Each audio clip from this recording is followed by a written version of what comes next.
හැපි ඇවිල්ලා නිදා ගන්නකෝ.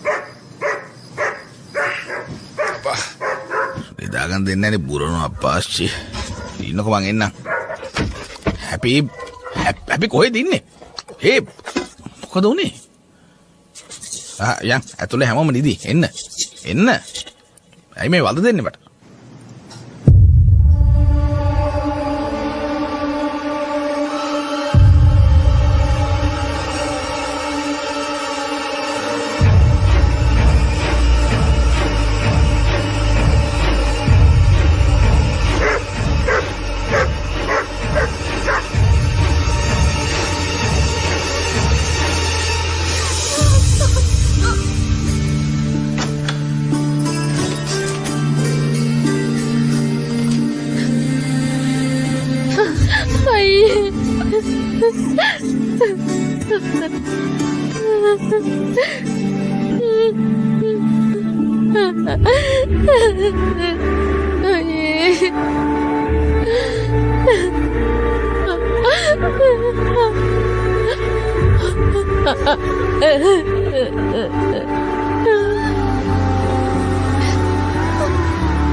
ප්‍රියයි දැන් මොකක්ද උනේ? ප්‍රියා වගේ අහන්නේ මම. මට ළමෙක් හම්බෙන්න ඉන්නවා අයියේ.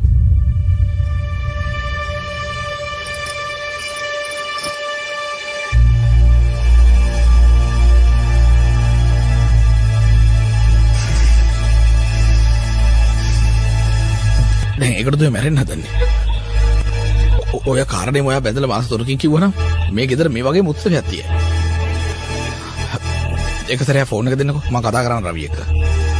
රවි නෙවෙයි අයියේ. මට ඒක තේරුන්නේ නැහැ. ඒ රවි නෙවෙයි අයියේ.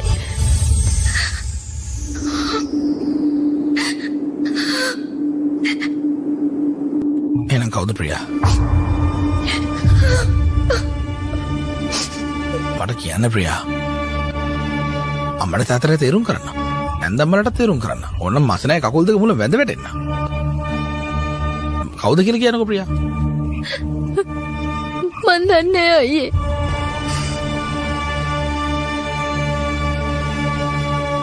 කමක් නැහැ ප්‍රියා මට කියන්නකෝ.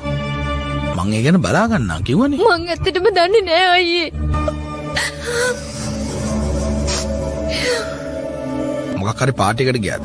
එහෙදි මොන හරි වුණාද? මොකක්ද උනේ කියන්න. මට තේරෙන්නේ නැහැ. මම බලා ගන්නම් කිව්වනේ. මට කියන්නකෝ. මං ඇත්තටම දන්නේ නෑ අයියේ. මොන විකාරයක් කියනවද? හැමතිස්සෙම දන්නේ නැහැ කියලා කියන්නේ. මොන දේ වෙලා තිබ්බත් මම බලා ගන්නම් කියලා කිව්වනේ. හා? තමන් දන්නේ නැතුව කොහොමද තමන්ගේ බඩට ළමෙක් එන්නේ? ඔයා කියන්නේ මම මොකුත් දන්නේ නැහැ. කෙල්ලෙට කොහොමද තමන් නොදැනුවද ළමෙක් හම්බෙන්නේ කියලා මට කියන්න. මොකද්ද ප්‍රියා?